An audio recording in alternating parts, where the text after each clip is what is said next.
La suite pentouse de la résidence Kessler brillait d'un luxe discret et raffiné. Dominique Kessler se tenait debout devant les immenses baies vitrées qui allaient du sol au plafond, scrutant l'horizon de Seattle, cette ville qu'il avait contribué à bâtir de ses propres mains, de ses idées, de ses stratégies. Âgé de 42 ans, Dominique avait le visage marqué par l'intelligence et la rigueur. Si vous avez aimé la vidéo, n'oubliez pas de vous abonner à ma chaîne, d'activer les notifications, de laisser un like et un commentaire sous la vidéo.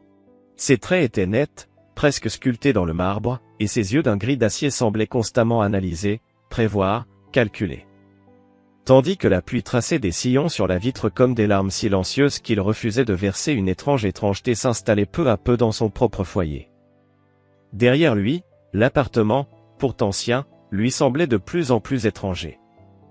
Les murs étaient décorés de photos de famille, de visages souriants figés dans le temps, masquant une distance affective devenue abyssale. Autrefois chaleureux, ce lieu lui paraissait aujourd'hui aussi froid et distant que les secrets qu'il protégeait chaque jour. Dominique était à la tête de la sécurité chez Meridian Holdings, l'une des plus prestigieuses entreprises de sécurité privée du pays. Il gardait les secrets les plus précieux des milliardaires, des PDG, des puissants. Pourtant, il était incapable de protéger ce qu'il avait de plus cher, sa propre famille. « Papa, j'ai besoin de 800 $ pour la sortie scolaire », annonça soudain sa fille, allait, entrant dans son bureau sans même lever les yeux de son téléphone. Dominique se retourna. Elle avait tellement grandi ces dernières années. 13 ans à peine, mais déjà l'attitude d'une jeune femme de 30. Elle avait hérité des cheveux auburn de sa mère, Vanessa, et de son regard analytique à lui un miroir troublant de ce qu'il était et de ce qu'il perdait. Le voyage de biologie marine à l'île de Catalina? Ce n'est que dans 3 mois, répondit-il calmement. Elle éleva les yeux au ciel. Maman avait dit que tu te plaindrais pour l'argent. Tu sais, ce truc que t'es toujours en train de gagner en n'étant jamais là. La remarque le blessa profondément, mais il ne laissa rien paraître. Je ne me suis jamais plaint de financer ton éducation. Je veux juste. Peu importe. Fais juste le virement. J'ai dit à Brooke qu'on irait t'acheter des maillots demain. Elle tourna les talons, prête à quitter la pièce, mais Dominique remarqua soudain les nouvelles boucles d'oreilles en diamant qu'elle portait. Il ne les avait pas achetées. Ces boucles d'oreilles sont nouvelles, non, observa-t-il d'un ton neutre. La main d'Alès se porta automatiquement à son oreille. C'est l'ami de maman qui me les a offertes. Il dit que j'ai du goût, contrairement à d'autres. L'allusion était claire. Cinglante. Dominique hocha simplement la tête, mémorisant l'information comme s'il enregistrait une preuve dans une enquête. Je ferai le virement ce soir. Une fois seul, il retourna à sa contemplation de la ville. Cela faisait 3 ans qu'il avait remarqué les premiers signes. Ces textos nocturnes que Vanessa dissimulait, les réunions d'affaires de plus en plus tardives, les parfums qui ne venaient pas des flacons qu'il lui offrait. Grâce à sa formation en sécurité, il avait appris la patience. Observer avant d'agir. Il avait attendu. Observer. Documenter. Son mariage avec Vanessa s'érodait lentement, méthodiquement. Mais il avait besoin de tout comprendre avant de riposter. De connaître l'étendue exacte de la trahison. La porte d'entrée s'ouvrit. Un éclat de rire féminin résonna dans le pentouse. C'était Vanessa. Elle n'était pas seule. Une voix masculine grave l'accompagnait. Dominique ne bougea pas. Il écouta. C'était Arnold Thorne, un collègue de Vanessa.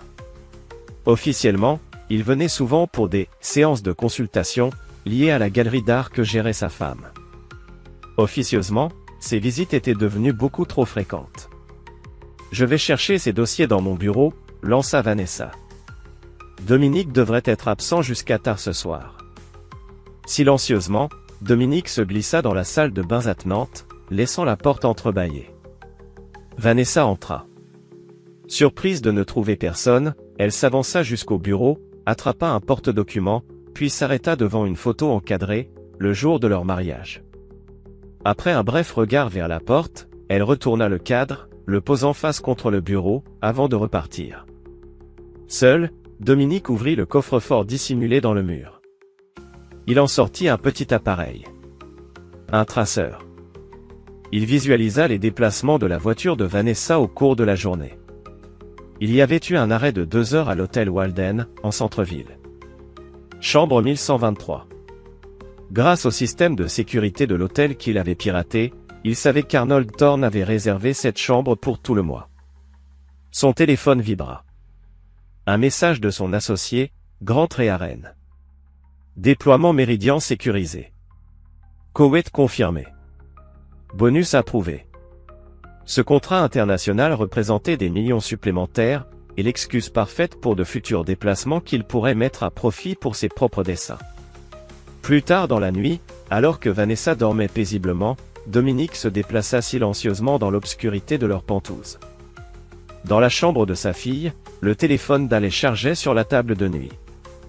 Il le saisit délicatement et entra un code de contournement à contrôle parental qu'il avait installé il y a des années. Les messages confirmèrent ses soupçons. Vanessa empoisonnait leur fille contre lui depuis des années. Papa ne pense qu'à l'argent et à ses secrets. Il n'est jamais là parce qu'il ne veut pas vraiment de famille. Arnold nous emmène à Aspen cet hiver.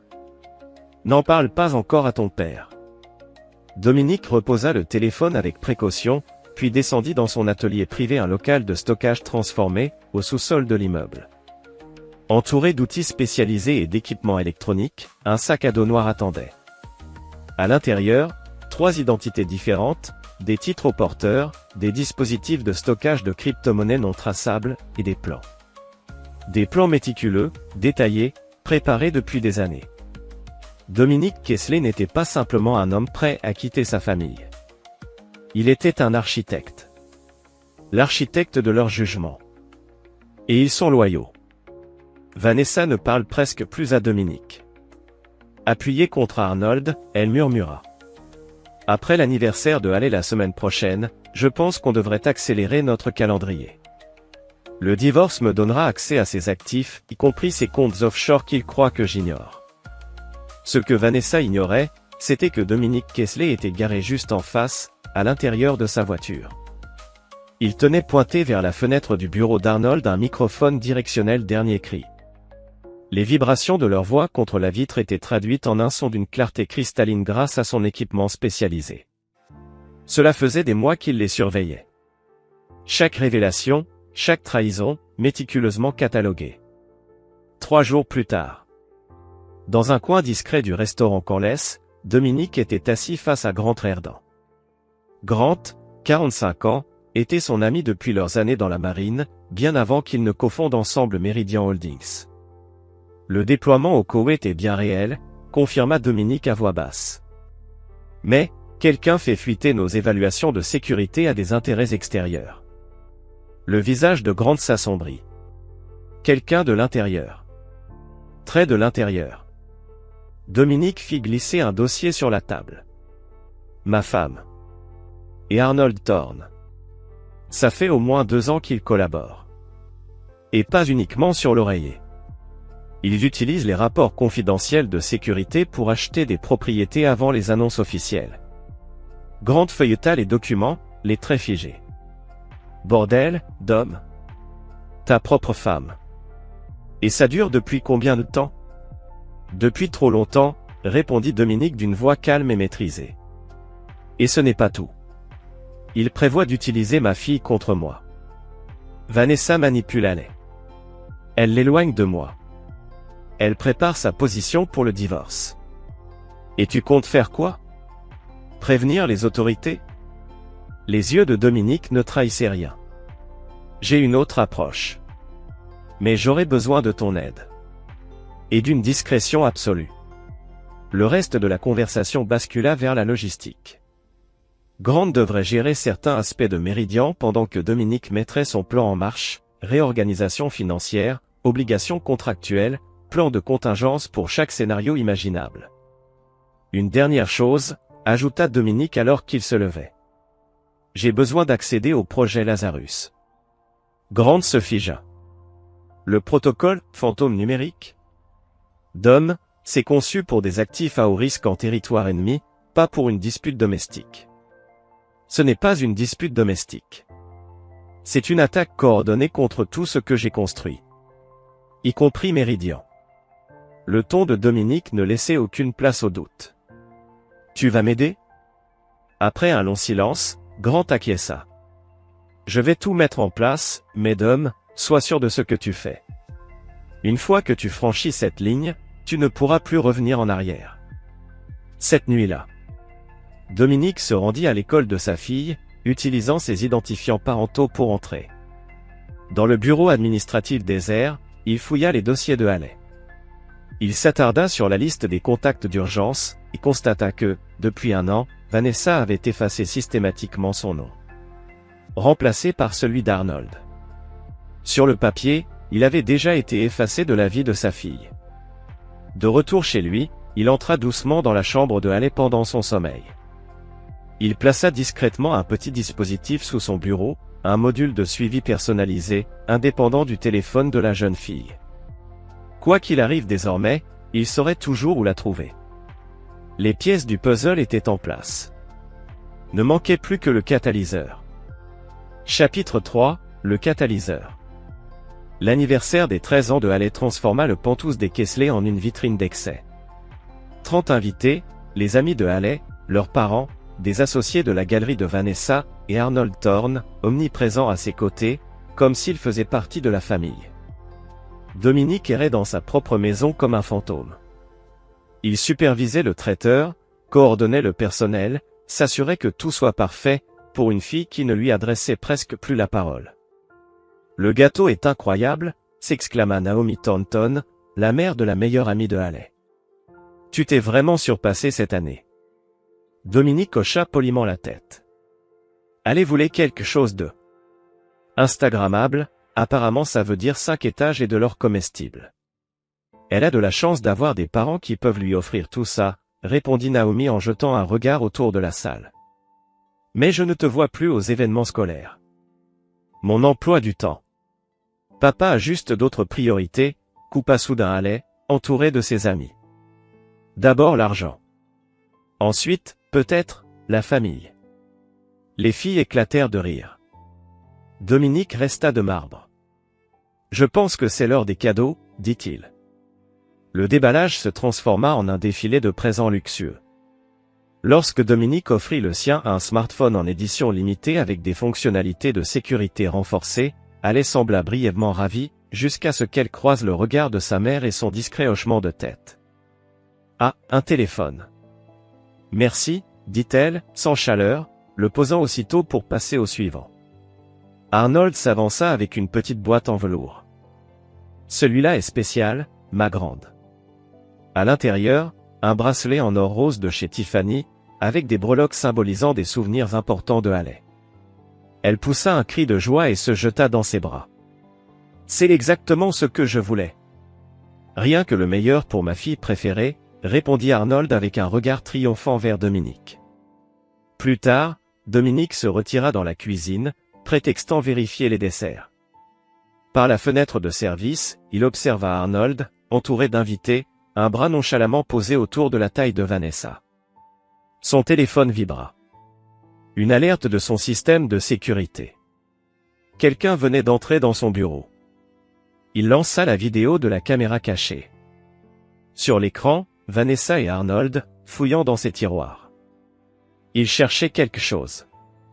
Les dossiers du projet Koweït, probablement. Ils ne trouveraient rien. Dominique avait prévu cette manœuvre. De retour à la fête, les invités s'étaient réunis autour du gâteau. Haley, au centre de la pièce, tenait son nouveau téléphone et en montrait les fonctionnalités. C'est vraiment cool, admit-elle. L'appareil photo est dingue.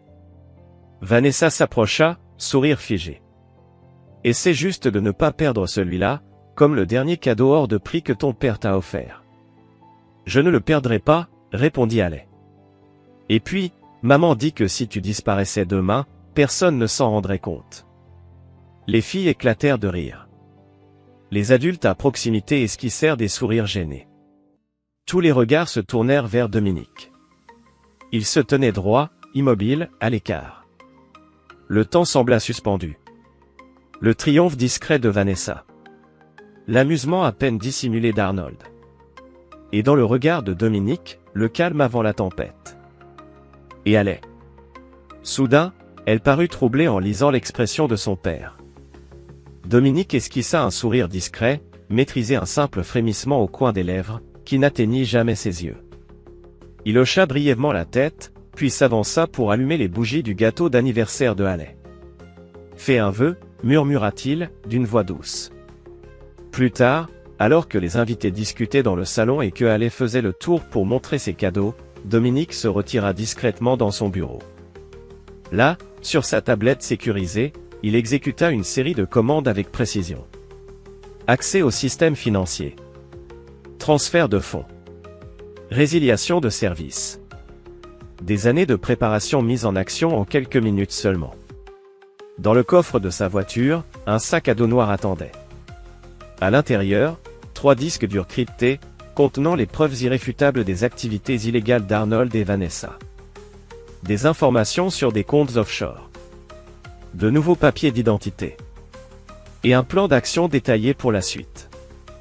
À minuit, une fois le dernier invité parti, Dominique réalisa une dernière tâche. Il déposa une enveloppe scellée sur le bureau de Haley. Puis il sortit de son pantouse, sans un regard en arrière. Le lendemain matin, Dominique Kessler avait disparu. Chapitre 4 Les retombées. 3 jours après la disparition de Dominique, le chaos s'était emparé du foyer Kessler. Vanessa arpentait nerveusement le salon, son téléphone collé à l'oreille, tandis que Haley restait silencieuse, abattue, recroquevillée sur le canapé. « Comment ça, tous les comptes sont gelés ?» lança Vanessa, furieuse. « Je suis sa femme. J'ai droit à nos comptes conjoints. » Mais la représentante de la banque lui répéta calmement ce qu'elle avait déjà expliqué. Il n'y avait pas de compte conjoint. Tout était au nom de Dominique. Et sans procuration ni certificat de décès, la banque ne pouvait rien faire. Alors signalez-le comme disparu. Siffla Vanessa entre ses dents. Madame, répondit la voix au bout du fil, selon nos dossiers, Monsieur Kessler nous a personnellement appelé il y a 3 jours pour nous informer de son voyage d'affaires prolongé à l'étranger. Il s'agit, selon toute évidence, d'un problème familial, pas bancaire. Vanessa coupa la communication en jurant. L'électricité avait été coupée ce matin-là. La femme de ménage avait quitté son poste après avoir découvert que ses virements n'avaient pas été effectués. Les cartes de crédit étaient refusées. Même la galerie avait appelé, son salaire n'était pas passé.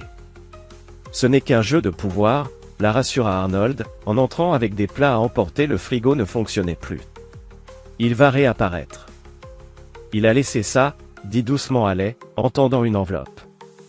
À l'intérieur, une carte d'accès, et un mot griffonné avec une adresse. L'unité de stockage ne contenait qu'un sac à dos noir. Et dedans, une seule clé USB. Et un mot écrit à la main. Quand tu seras prête à voir la vérité. Vanessa connecta la clé à son ordinateur portable. Elle contenait un seul fichier vidéo. Une image de leur système de surveillance domestique. La vidéo montrait clairement Vanessa et Arnold, en train de parler de leur plan, la manipulation de Haley, leurs montages immobiliers illégaux. Ils savaient tout, murmura Vanessa, blême. Supprime-le, siffla Arnold. Ça ne change rien. Il est parti. Il s'adaptera. Mais s'adapter, s'avéra bien plus difficile que prévu. Sans les revenus de Dominique, leur luxe s'évapora comme neige au soleil. La gestion de leur immeuble de standing leur envoya un avis d'expulsion. L'hypothèque n'avait pas été payée depuis des mois bien avant le départ de Dominique. Il avait tout prévu, comprit Vanessa. Depuis longtemps. Au lycée, la vie de Haley s'effondra aussi rapidement que leurs finances. Fini les vêtements de créateurs, les fêtes exclusives, les sorties coûteuses. Ses amis s'éloignèrent une à une. Les rumeurs commencèrent à courir. Un matin, en ouvrant son casier, Haley découvrit une enveloppe non marquée. À l'intérieur, des captures d'écran imprimées de textos entre elle et sa mère, se moquant de son père. Au bas de la dernière page, une seule phrase, tapée à la machine. « C'est vraiment la personne que tu veux devenir ?» Pendant ce temps, dans un appartement modeste à l'autre bout de la ville, Grant Rearen rencontrait Dominique. Dominique arborait désormais une barbe soigneusement taillée et des lunettes différentes. Le projet Lazarus est en cours, confirma Grant. Empreinte numérique effacée. Nouvelle identité établie. Pour le monde entier, Dominique Kessler est en mission prolongée au Koweït. Et la sécurité de Meridian a été renforcée. Tous les codes d'accès ont été changés. Vanessa a tenté d'ouvrir vos fichiers, ajouta-t-il. Elle a même appelé le bureau, prétendant rassembler des documents en votre nom. Dominique hocha la tête, consultant les clichés de surveillance de Vanessa et allait emménageant dans le condo d'Arnold au centre-ville. Phase 1, terminée. Lancez la phase 2. À l'autre bout de la ville, Arnold Thorne arriva à sa galerie d'art, pour trouver des agents fédéraux qui l'attendaient. Des questions sur certaines acquisitions. Sur les certificats de provenance. Sur les déclarations fiscales. Rien d'immédiatement compromettant. Mais assez pour exiger des avocats. Et de l'attention. Une attention détournée de ses affaires immobilières. Ce même jour, un appel anonyme attira l'attention des autorités koweïtiennes sur des documents suspects, prétendument signés par Meridian Holdings. Les transactions qu'Arnold négociait, fondées sur des informations volées, furent brutalement suspendues. L'étau se resserrait. Lentement, mais sûrement. Chapitre 5 Fantômes et ombres. 2 mois après la disparition de Dominique, le monde soigneusement bâti d'Arnold Thorne commença à s'effondrer.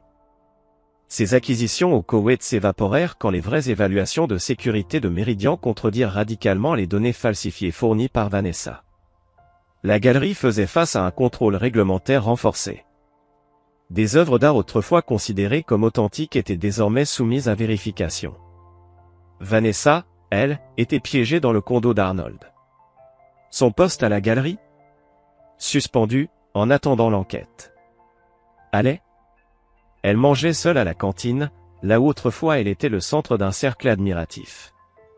Ses anciennes amies chuchotaient sur la disgrâce de sa famille. C'est temporaire, martelait Arnold, un soir de dîner. Mais la crispation de sa mâchoire trahissait son inquiétude. Ton mari joue un jeu. Il finira par ne plus avoir de cartes. Mais Vanessa n'était pas si sûre. Tu ne comprends pas, murmura-t-elle. Dominique ne pense pas comme les autres. Il voit 10 coups à l'avance. Toujours. C'est un homme seul, balaya Arnold. Avant de se figer en lisant une alerte sur son téléphone. Un nouvel investisseur venait de se retirer du projet immobilier de Westlac. Le 4e retrait en une semaine. Et pendant ce temps, à des kilomètres de là, dans un immeuble discret, Dominique Kessler s'entretenait avec Petra Nova. Avocate spécialisée en immigration. Et bien connectée à des réseaux moins officiels.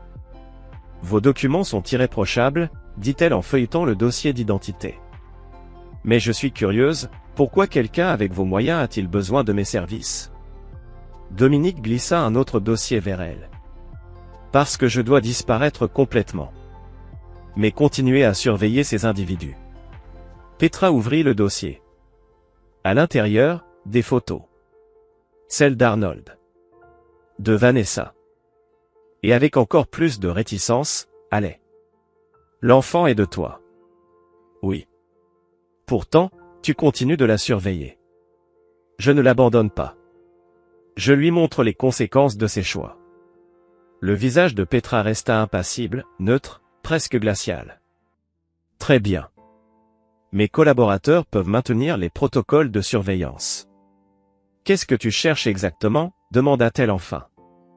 Des schémas. Des vulnérabilités. Et surtout, la confirmation de certaines activités. Dominique lui fournit alors des détails très précis, les propriétés ciblées par Arnold, les réunions qu'il organisait avec certains investisseurs, les événements scolaires auxquels elle participait. Quelques jours plus tard, elle ouvrit son casier à l'école. Elle y trouva un nouveau message anonyme, une photo imprimée montrant son père, lors de la foire scientifique de l'année précédente. On le voyait souriant avec fierté, observant son projet. Elle avait complètement oublié qu'il y était venu ce jour-là. Un court message était agrafé à la photo. Il était là. Et toi? Elle froissa le papier, mais, elle ne parvint pas à le jeter. Quelque chose la retenait. Ce soir-là, poussée par une intuition soudaine, elle tenta d'accéder aux fonctionnalités spéciales du téléphone que son père lui avait offert. Jusqu'à présent, elle les avait ignorées. Mais désormais, un sentiment de doute l'envahissait. Parmi ces fonctionnalités avancées, un système de sécurité sophistiqué et une plateforme de messagerie dont elle n'avait jamais remarqué l'existence. Un seul message s'y trouvait, laissé des mois auparavant. Quand tu seras prête à connaître la vérité, active le protocole de protection. Elle hésita, puis referma l'application, sans répondre. Au même moment, à la galerie d'Arnold, un potentiel acheteur s'intéressait à une sculpture particulièrement onéreuse. Mais il s'avéra être un enquêteur spécialisé dans les crimes liés à l'art. Rien ne ressortit officiellement de cette visite, pas encore. Mais les nerfs d'Arnold, eux, commencèrent sérieusement à lâcher. « Quelqu'un nous vise personnellement », confia-t-il à Vanessa ce soir-là. « Ce ne sont pas des coïncidences. »« C'est lui », dit-elle à voix basse. « C'est Dominique. Il est derrière tout ça. »« Impossible. Il est au Koweït. »« Vraiment ? Tu l'as vu de tes propres yeux ? Tu as une preuve ? » Le silence d'Arnold fut une réponse en soi. Le lendemain matin, Arnold reçut une enveloppe banale. À l'intérieur, des photos. On le voyait entrer dans des chambres d'hôtel avec des femmes qui n'étaient pas Vanessa. Rencontrer des individus connus des services de police. Échanger des colis dans des parkings souterrains. Le message était limpide. Quelqu'un l'observait. Quelqu'un savait tout. À l'autre bout de la ville, Dominique retrouvait Grant pour examiner les opérations de Meridian. Le contrat avec le Koweït progresse parfaitement, annonça Grant. Ton absence a même renforcé nos protocoles de sécurité. On a identifié 3 autres fuites potentielles. Et notre projet spécial. Il lui tendit une tablette. Dessus, des images de surveillance.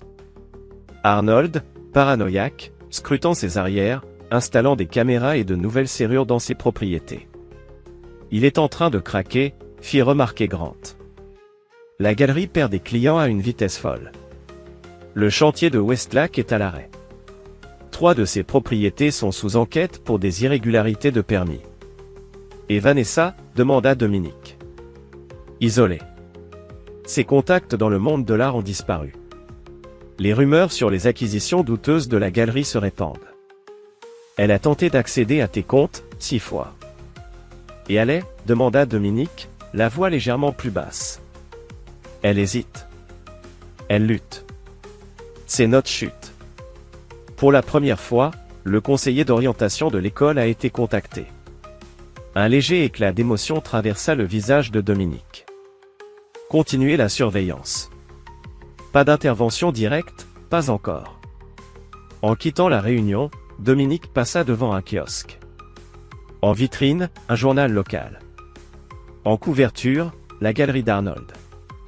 Pas pour ses succès, mais pour les questions soulevées sur ses pratiques d'acquisition. Le plan fonctionnait. Et pourtant, cette nuit-là, en visionnant une séquence de Halley seul dans la cafétéria de l'école, il sentit une première fissure. Une brèche dans sa détermination. Est-ce que les dommages collatéraux en valaient vraiment la peine ? Mais la question s'évanouit aussitôt. Son téléphone sécurisé émit une alerte. Vanessa avait contacté son ancienne assistante, prétendant chercher un médicament crucial qu'il était censé prendre. Un piège. Une tentative désespérée de le localiser. Non. Il n'y aurait aucune pitié. Le plan de l'architecte serait mené jusqu'à son terme. Chapitre 6, point de pression. Des mois s'étaient écoulés depuis la disparition de Dominique. Arnold Thorne se tenait dans l'entrepôt de sa galerie, cerné de caisses. Ses mains tremblaient légèrement tandis qu'il vérifiait le contenu, des œuvres d'art discrètement déplacées avant que les autorités ne puissent les examiner. 3 pièces majeures avaient déjà été remises en question pour des raisons d'authenticité. Et son principal fournisseur d'art, basé en Europe de l'Est, avait complètement coupé le contact. Son téléphone sonna. C'était la société immobilière finançant le projet Westlake. Nous mettons fin à notre collaboration, annonça froidement l'interlocuteur. Les irrégularités de zonage et les questions de permis attirent trop l'attention. Vous ne pouvez pas vous désengager comme ça, siffla Arnold. Nous avons des contrats. Des contrats qui stipulaient une approbation réglementaire claire. Ce que vous n'avez pas. Le dépôt sera remboursé, moins nos frais. La ligne coupa avant qu'Arnold ne puisse répondre. Des millions de profits envolés et avec eux, le train de vie qui avait attiré Vanessa à ses côtés. Dans le condo, Vanessa triait des candidatures d'emploi. Son nom était désormais entaché par son lien avec la galerie. Sans le soutien financier de Dominique, et avec ses comptes à sec, le désespoir s'installait. « Maman, y a plus rien à manger », cria Haley depuis la cuisine. « Arnold apportera le dîner », répondit Vanessa mécaniquement. Mais Arnold rentrait de plus en plus tard. Souvent alcoolisé. Toujours avec des excuses sur des réunions avec des investisseurs. Haley retourna dans sa chambre.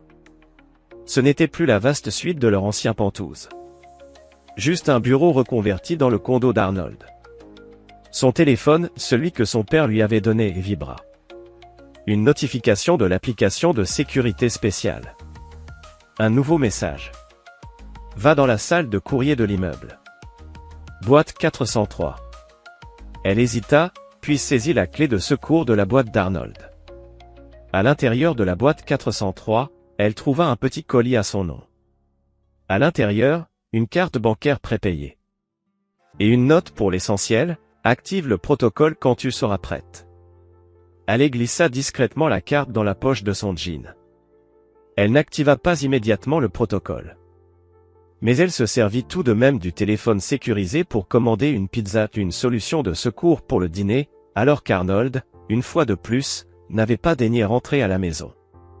Pendant ce temps, à l'autre bout de la ville, dans une salle de surveillance verrouillée et protégée par plusieurs niveaux de sécurité, Dominique scrutait attentivement les dernières images issues des caméras installées dans des lieux clés. Tout se déroulait selon le plan. Les affaires d'Arnold s'effondraient lentement mais sûrement, un effondrement savamment orchestré, méthodique, chirurgical. Des pressions ciblées avaient été appliquées au point névralgique, dénonciations anonymes envoyées aux autorités réglementaires, informations stratégiques divulguées aux concurrents, révélations progressives de pratiques douteuses. Tous ces éléments avaient provoqué une tempête parfaite. Phase 3 est prête, annonça Grant en lui tendant un dossier soigneusement classé. Mais il ajouta, non sans hésitation. J'ai une question, Dominique. Est-ce que tout cela est encore une question de justice, ou bien est-ce que c'est devenu autre chose? Dominique resta silencieux un long moment.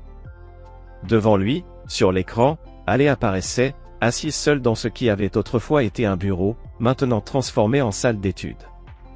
Elle faisait ses devoirs, concentrée, mais le vide autour d'elle était palpable. Les dégâts collatéraux sont préoccupants, dit Grant à mi-voix. Dominique répondit enfin, d'une voix grave. Ce n'est pas une vengeance. C'est une affaire de conséquences. Chacun a fait ses choix. Maintenant, ils doivent en assumer les résultats. Le lendemain matin, Arnold arriva à sa galerie d'art, où son assistante, livide, l'attendait, visiblement paniquée. La collection de Rotterdam. La douane bloque tout au port. Ils remettent en question toute la documentation. Le front d'Arnold se couvrit aussitôt de sueur. Il savait ce que cela signifiait. La collection de Rotterdam contenait plusieurs œuvres à la provenance incertaine, des pièces dont il ne pouvait se permettre une inspection trop minutieuse. Qui a déclenché cette inspection, demanda-t-il, la voix tendue. Une dénonciation anonyme, apparemment. Ce soir-là, il rentra à son appartement dans un état lamentable, imprégné d'alcool et de désespoir. Vanessa l'attendait, l'air fermé, une facture à la main. Notre carte de crédit commune a été refusée pour la facture d'électricité. Je ne peux plus vivre comme ça, Arnold. Il faut qu'on retrouve Dominique. Et qu'on trouve un arrangement. Mais Arnold, les traits tirés et le regard noir, explosa. Il n'y a plus de « on », Vanessa. Ton utilité s'est arrêtée quand ton mari t'a coupé les vivres. De sa chambre, Haley écoutait, paralysée. Une vérité glaçante s'imposa à elle, Arnold ne s'était jamais soucié d'elle. Ni d'elle, ni de sa mère. Elles n'étaient que des pions sur son échiquier, des moyens pour atteindre la fortune et les secrets d'affaires de son père. Plus tard dans la nuit, après une dispute amère qui se termina par la fuite furieuse d'Arnold, Haley prit enfin son téléphone. Elle ouvrit l'application de sécurité. Un message s'afficha aussitôt. « Êtes-vous en sécurité? Avez-vous besoin d'une aide immédiate ?» Elle répondit. « Pas de danger immédiat, mais la situation est grave. » La réponse ne se fit pas attendre. Message reçu. Gardez cette ligne ouverte. L'aide est disponible dès que vous la demandez. Elle resta figée devant l'écran, tiraillée entre l'envie d'appeler à l'aide son père, et la honte de la façon dont elle l'avait traité. Elle n'eut pas le temps de choisir, Vanessa apparut dans l'embrasure de la porte, les traits tendus. « Fais ta valise. On part demain matin. »« Où est-ce qu'on va ?»« Chez ta grand-mère. »« À Portland. » Je lui ai expliqué la situation. « Et Arnold ?» Le rire amer de Vanessa résonna dans le silence. « Arnold a été clair ce soir. Notre arrangement est terminé. Il ne s'intéressait qu'à ce que je pouvais obtenir de ton père. » Le lendemain matin, elles étaient en train de préparer leur départ quand Arnold réapparut, l'air hagard, mal rasé, puant le whisky et la colère. « Vous n'irez nulle part, déclara-t-il en bloquant l'entrée. « Pas tant que je n'ai pas ce que je veux. »« On n'a plus rien à te donner, » répondit Vanessa, ferme. « Rome ? Ton mari est toujours là, quelque part. C'est lui qui tire les ficelles. Tout ce qui m'arrive vient de lui. » Ses yeux brillaient d'une lueur dangereuse. « Tu vas m'aider à l'attirer, allez. » La jeune fille recula instinctivement, attrapant son téléphone. Dans l'application spéciale, elle tapa à toute vitesse. « Besoin d'aide immédiate. Arnold nous menace. » À des kilomètres de là, Dominique reçut l'alerte. Moins de 10 minutes plus tard, un appel anonyme signala une dispute violente à l'adresse d'Arnold. Quand la police arriva, Arnold avait déjà barricadé la porte et criait des accusations délirantes sur des complots. L'intervention se termina par son arrestation pour obstruction et menaces aggravées. Alors que Vanessa et Haley étaient escortés hors de l'immeuble par les agents, une voiture banale s'arrêta doucement à leur hauteur. La vitre côté passager se baissa. « Madame Kessler, » dit Grant Reardon, son regard calme mais déterminé. « Je crois que nous devons parler. » Phase 3 venait de commencer. Chapitre 7, point de convergence. Dans une salle de réunion privée au siège de Meridian Holdings, Vanessa était assise, droite et raide, face à Grant Reardon. À l'extérieur, Haley patientait avec une assistante bienveillante qui lui avait offert des collations et un accès à la console de jeux ultramoderne de l'entreprise. « Où est mon mari ?» lança Vanessa d'un ton dur. « Officiellement, il supervise notre opération au Koweït. Officieusement, je ne suis pas autorisé à en dire plus. C'est absurde. Il a détruit nos vies tout en se cachant derrière sa société. » Grant lui glissa un dossier sur la table. « Ce n'est pas Dominique Kessler qui a détruit votre vie. Ce sont vos propres choix. Vos propres actions. » À l'intérieur du dossier, des transcriptions.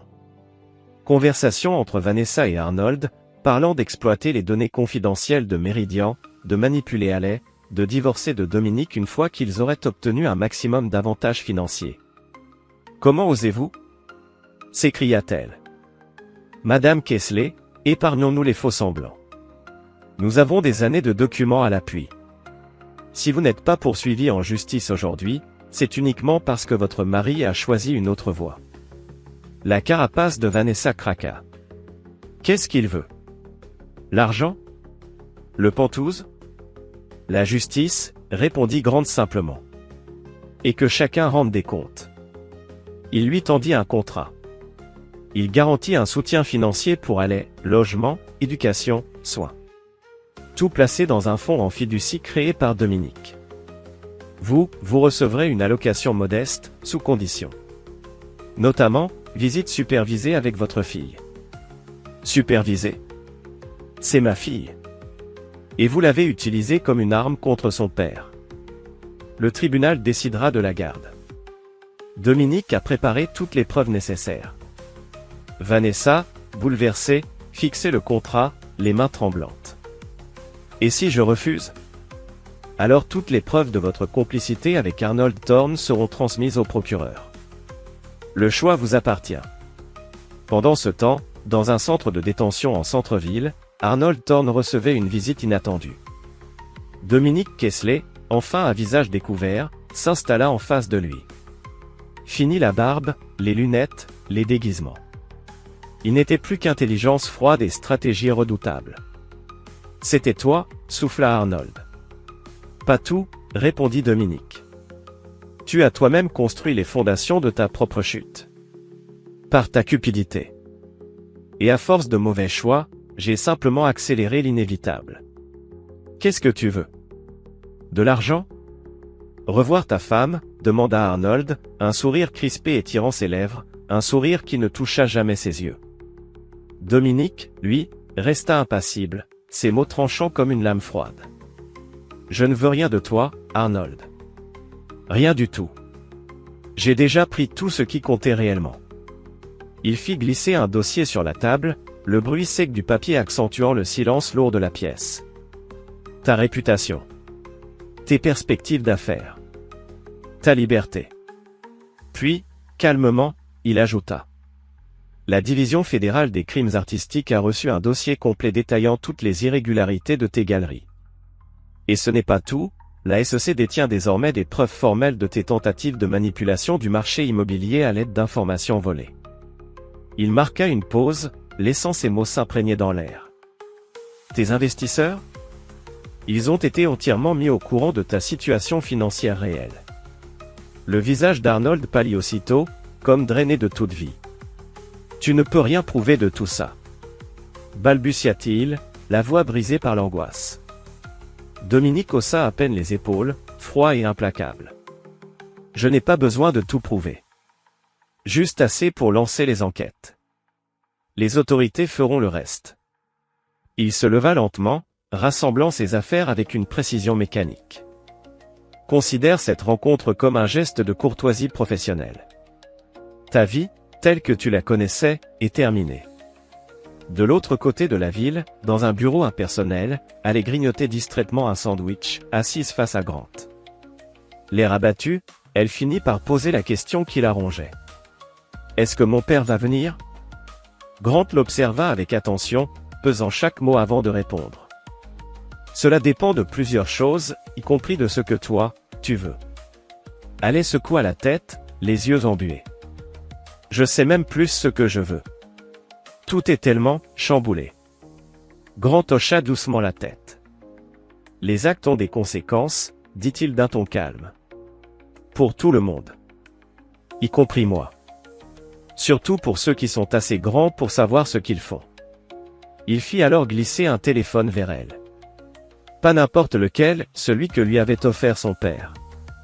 Un téléphone sécurisé, doté d'un protocole de protection toujours actif. Si tu veux vraiment lui parler, c'est par là que ça passe. Ce soir-là, dans une installation sécurisée appartenant à Meridian, Dominic passait en revue des images de vidéosurveillance montrant Vanessa quittant le bâtiment. Contrat signé. Arnold toujours en détention. Demande de libération refusée, risque de fuite élevé. Chaque pièce s'emboîtait parfaitement dans le puzzle qu'il avait construit. Soudain, son téléphone sécurisé vibra. Une alerte émanant du protocole de protection d'Alais. « Est-ce que tu reviendras un jour ?» Pour la première fois depuis des mois, la carapace glaciale de Dominic se fissura, ne serait-ce qu'un instant. Il tapa une réponse. « Est-ce que tu veux que je revienne ?» Un long silence. Puis enfin. « Je crois que oui. Je suis désolé. » Dominic fixa l'écran, partagé entre deux identités, l'architecte, calculateur, méthodique, méfiant, et le père, blessé, mais toujours plein d'espoir. Il répondit. « Il faut qu'on parle d'abord. » Demain. Bureau de Meridian. 10 heures. La réponse fut immédiate. J'y serai. Chapitre 8 Vérité et conséquences. La salle de conférence de Meridian Holdings semblait démesurément vaste, vide, presque glaciale, avec seulement 2 personnes à l'intérieur. Dominic était assis, parfaitement immobile. Il observait sa fille qui, en face de lui, ne cessait de se tortiller sur sa chaise. Elle paraissait rétrécie, diminuée. Fini les vêtements de luxe et l'assurance d'apparat. À la place, un jean de grande surface et une incertitude palpable. « Tu as changé » dit-elle finalement. « Toi aussi » répondit-il, le ton neutre. Le silence s'étira. 13 années d'amour entre père et fille, suivies par des mois de trahison silencieuse, une distance devenue gouffre, que ni l'un ni l'autre ne savait comment combler. « Pourquoi tu es parti comme ça » demanda-t-elle, la voix tremblante. « Tu as juste disparu. Tu aurais préféré que je reste ? Après ce qui s'est passé à ta fête ?» Elle détourna le regard. Elle murmura. « Je pensais pas que tu partirais vraiment. » Personne ne le pensait. Et c'est là qu'ils se sont trompés. Un nouveau silence. Elle triturait un trombone, le métal se tordant entre ses doigts. « Maman dit que tu nous punis. Que tu aurais pu juste divorcer. Comme tout le monde. » Dominique soupira, les yeux toujours posés sur elle. Ce n'était pas une punition.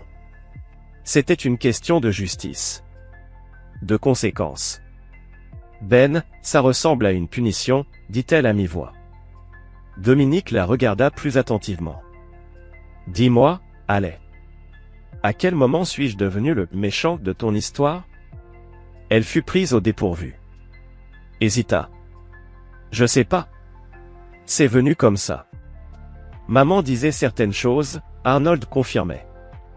Et toi, tu n'étais jamais là pour te défendre. As-tu seulement envisagé que je puisse avoir une autre version ? D'autres raisons à mes absences que le simple désintérêt ? Les larmes lui montèrent aux yeux. Elle secoua doucement la tête. Non. C'était plus facile de croire ce qu'il disait. Oui. C'est souvent plus facile de se contenter d'une histoire simple que de chercher la vérité complexe. Il fit glisser une tablette de l'autre côté de la table. Regarde ça. À l'écran, un calendrier couvrant les 3 dernières années. Des dates marquées en bleu, rouge, jaune. En bleu, les événements auxquels j'ai assisté. En rouge, ceux que j'ai ratés à cause du travail. En jaune, ceux que ta mère m'a dit annuler ou déplacer, mais qui ont bien eu lieu. Elle défila lentement, les couleurs formant un motif accablant, bien plus de jaune que de rouge. Elle t'a menti, dit Dominique, la voix ferme. Et elle m'a menti aussi.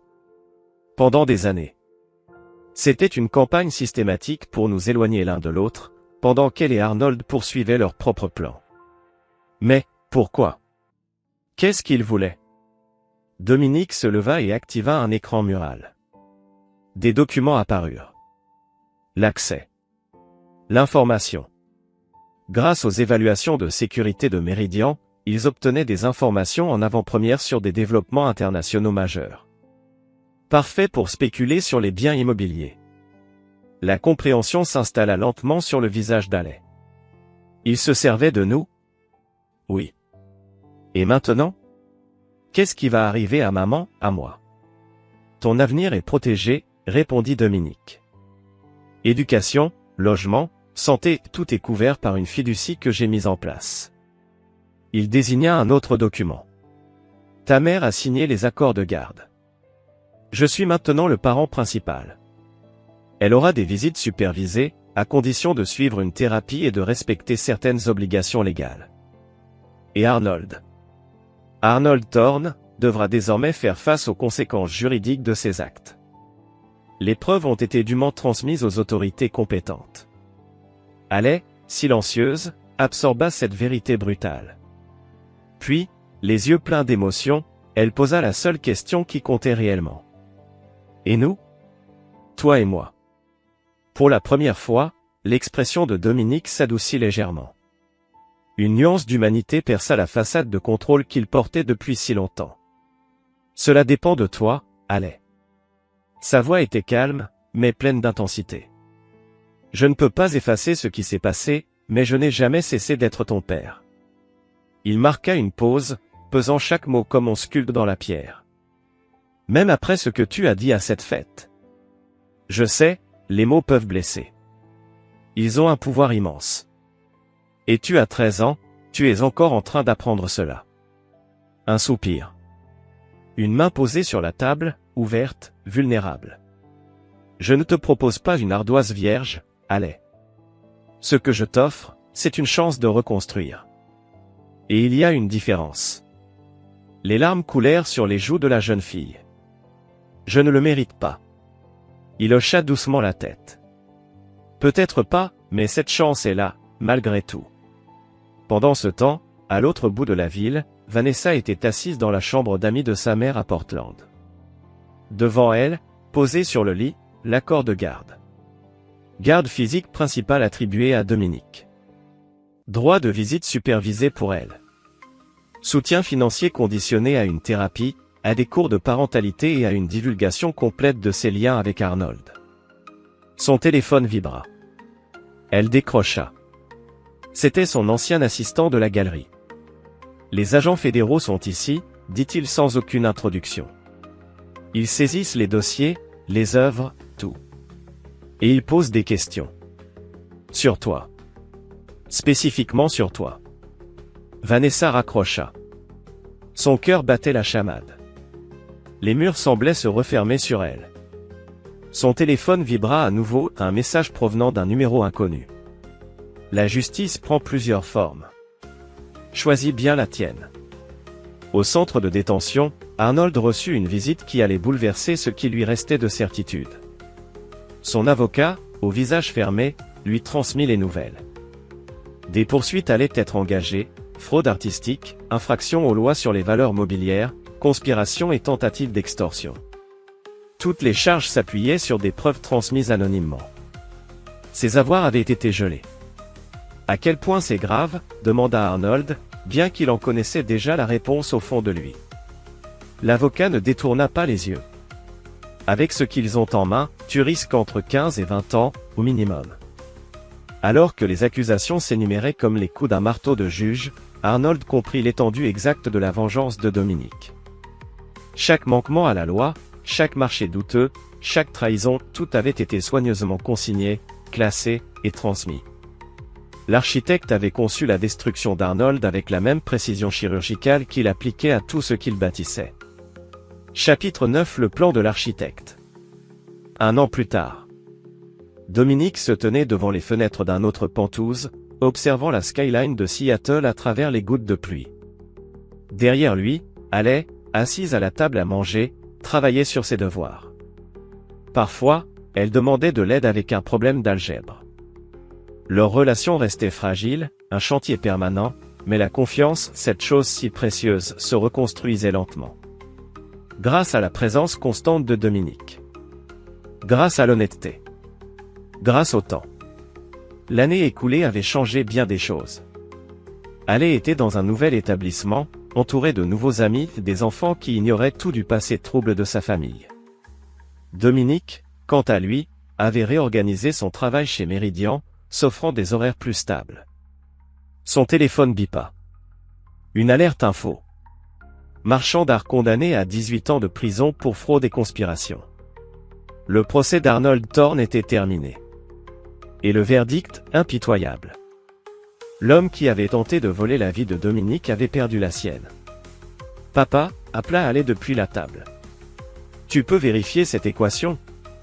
Une demande simple. Et pourtant, inimaginable, 1 an auparavant.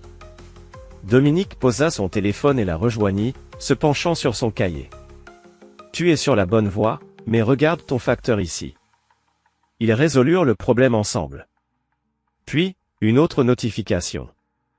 Cette fois, plus personnelle. Vanessa avait déposé une demande de modification du droit de visite. Ses thérapies et ses cours étaient terminés. Elle voulait plus de temps avec Haley. Tout va bien, demanda la jeune fille en remarquant l'expression de son père. Oui. Juste du travail, répondit-il, en rangeant le téléphone dans sa poche. Cette décision peut attendre demain. Plus tard ce soir-là, une fois Haley endormie, Dominique s'installa dans son bureau. Sur les écrans, son système de sécurité. Toujours aussi perfectionné. Certains réflexes ne meurent jamais. Et la vigilance lui avait sauvé la vie plus d'une fois. Grant arriva pour leur réunion stratégique hebdomadaire, tenant à la main une bouteille de scotch et les derniers rapports de Meridian. Le projet au Koweït a dépassé les prévisions, annonça-t-il en versant 2 verres. Et les nouveaux protocoles de sécurité ont été rigoureusement mis en place, appliqués de manière uniforme et systématique à travers le globe. Plus de frontières, plus d'exceptions. Une seule règle, la sécurité, totale et sans compromis. Dans la pénombre feutrée de son bureau, Dominique accepta le verre que Grant lui tendit, un scotch vieilli, de ceux que l'on garde pour les moments où l'on doit réfléchir, ou oublier. Il en observa la couleur ambrée, le fit tourner lentement dans son verre, mais ne toucha toujours pas au rapport posé devant lui. Il savait ce qu'il contenait. Il savait aussi ce que cela impliquait. La requête de Vanessa était arrivée aujourd'hui. Un simple dossier, transmis par voie officielle, mais dont le poids symbolique, lui, était colossal. Grant, en homme préparé, hocha la tête avec calme, il s'y attendait. Son avocate m'a contacté la semaine dernière, dit-il d'une voix posée. Elle a scrupuleusement respecté toutes les conditions. Chaque étape. Sans faillir. Il marqua une pause, avant d'ajouter. Mais la vraie question est ailleurs, s'agit-il d'une rédemption sincère, ou d'une manœuvre habilement construite, destinée à cocher toutes les cases? Le silence tomba, dense, tendu. Dominique ne répondit pas tout de suite. Il connaissait la réponse. Ou plutôt, il savait que peu importe la réponse, la décision finale lui appartenait. « Est-ce que ça change vraiment quelque chose ?» demanda Grant avec lenteur. « L'accord que tu as rédigé te donne l'autorité suprême. C'est toi qui tranches, Dominique. Quelle que soit la vérité. » Dominique resta pensif. Son regard se perdit un instant dans les reflets du verre. Il murmura presque pour lui-même. « Il y a 1 an, j'aurais rejeté sa demande sans même l'ouvrir. Sans hésiter. Mais aujourd'hui... » Grant l'observait avec attention, presque avec compassion. « Tu penses à Haley, dit-il doucement. Et c'est naturel. » Dominique secoua la tête. Lentement. « Non. Ce n'est pas ça. Je pense à la justice. Et non à la vengeance. » Il ferma les yeux un instant. Parce que la frontière entre les deux n'est pas toujours aussi nette qu'on aimerait le croire. Grant resta silencieux, pesant chaque mot. Puis il dit. « Tu as changé. » Dominique ouvrit les yeux.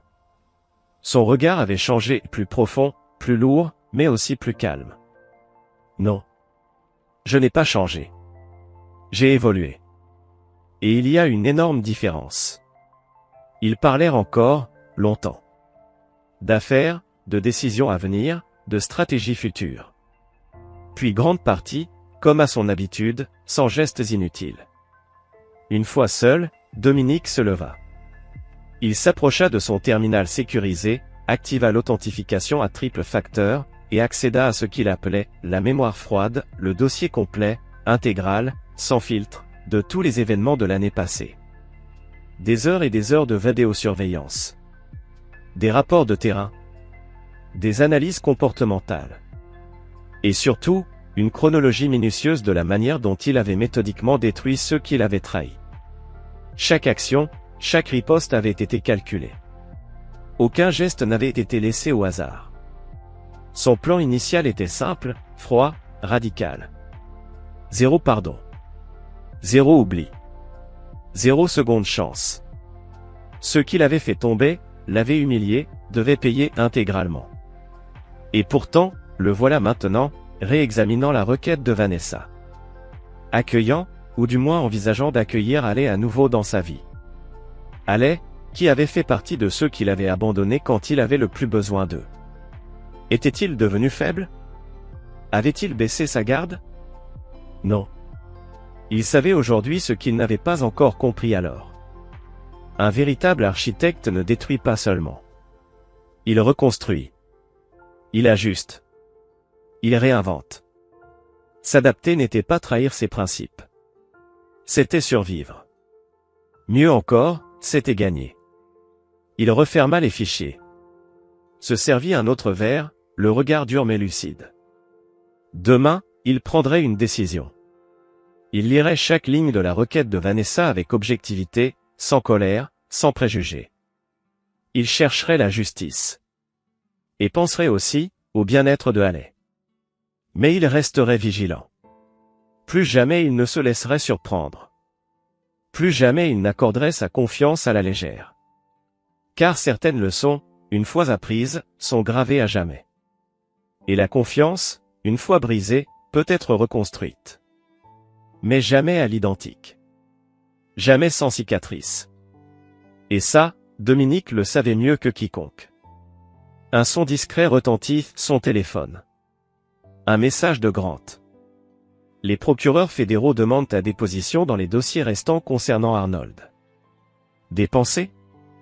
Dominique sourit. Froidement. Avec cette ironie glaciale qu'il réservait aux grands moments. Planifie ça. Il leva son verre. Certains plans exigent la touche personnelle de l'architecte. Il s'approcha de la fenêtre. La pluie s'était intensifiée. Des milliers de gouttes traçaient des chemins complexes, imprévisibles, sur la surface vitrée. Chaque goutte suivait la voie de la moindre résistance. Mais ensemble, elles formaient des motifs d'une complexité troublante. Comme les êtres humains. Comme les conséquences. Comme la justice elle-même. Car l'architecte ne s'était pas simplement contenté de disparaître. Il avait orchestré une disparition parfaite. Suivie d'un retour soigneusement programmé, à la seconde près. Il avait démantelé, sans bruit, sans précipitation, les existences de ceux qui avaient voulu l'éliminer. Et s'il choisissait maintenant de faire preuve de clémence envers sa fille? Ce n'était pas un signe de faiblesse. C'était une nouvelle itération de son chef-d'œuvre. Certains appellent cela du pardon. Dominique Kessler, lui, appelle cela une recalibration stratégique. Et à ceux qui doutent encore, il l'a prouvé une fois pour toutes. Disparaître n'était que le prélude. La vraie vengeance, la justice véritable, résidait dans le retour. Un retour d'une précision chirurgicale. Implacable. Inévitable. C'est ici que s'achève notre histoire. Dites-nous ce que vous en pensez dans les commentaires. Merci de votre temps.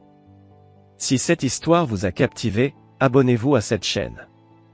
Cliquez sur la vidéo à l'écran, et je vous retrouve tout de suite dans la prochaine histoire. Oh my gosh. Maybe there is honor among thieves. But not for me.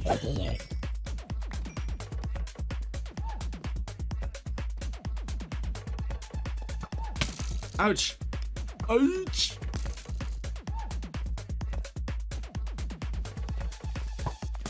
Oh. Oh. Can't hit me. Oh, he hit me. Okay, we do need more gold, huh?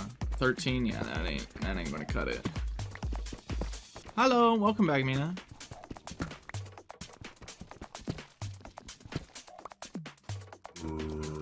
How are your plant chores going? You got a Revy? Hell yeah.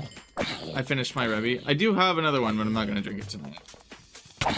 Not really in the mood to go into cardiac arrest.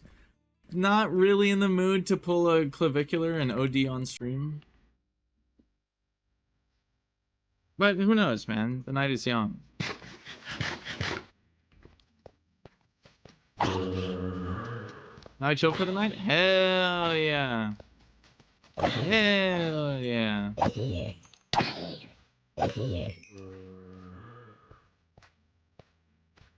I think you meant spine.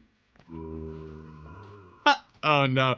Dylan's feeling a little sloshed. He's slurring his words.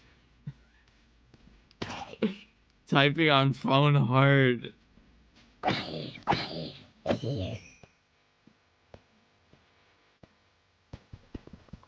Exclamation point diamonds in chat, please.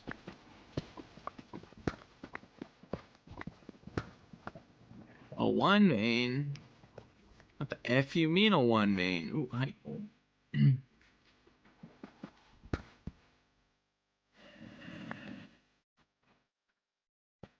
Any diamonds down here?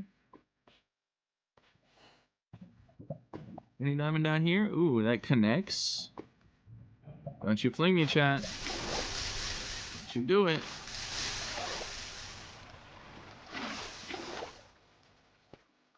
Fucking nothing. All right. Dan would rather stream Minecraft than play Overwatch with me. I'm having too fun. I'm having too much fun with this. I think every chat I'm gonna read from Dylan is just gonna be in drunk speak.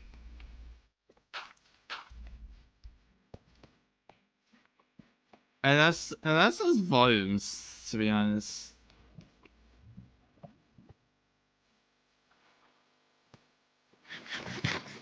We're playing Overwatch, bro. Just give me a few more minutes. Just Mom said I could play Minecraft for a few more minutes. I just wanna wait. I'm almost done. I just need a few more diamonds.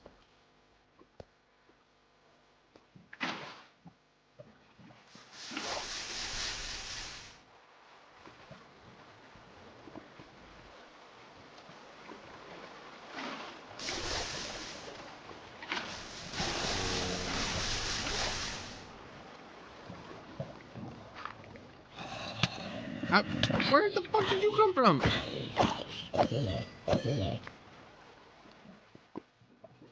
It's content. Are you enjoying the content? I hope so. I know I'm just kind of mining in Minecraft, but I'm kind of riding on you guys juicing it by trying to fling me in the lava and shit. All right, this is your fault. Huh.